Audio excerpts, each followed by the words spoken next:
সুস্থতার সাথে শুরু হওয়া একটি দিন আমাদের পুরো দিনের শক্তি বাড়িয়ে দেয় এবং প্রতিটি চ্যালেঞ্জকে শক্তি ও আত্মবিশ্বাসের সাথে মোকাবিলা করার ক্ষমতা দেয়।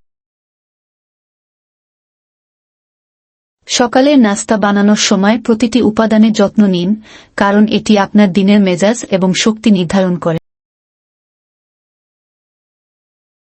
টিভি দেখতে দেখতে আমাদের প্রতিদিনের জীবনের রুটিন থেকে কিছুটা মুক্তি পাওয়া যায়, যা মনকে প্রশান্তি দেয়।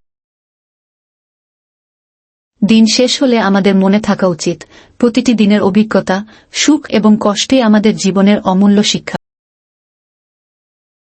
এই অভিজ্ঞতাগুলো আমাদের মানসিক শক্তি বাড়ায় এবং আমাদেরকে জীবনের নানা সময় সঠিক সিদ্ধান্ত নিতে সহায়তা করে।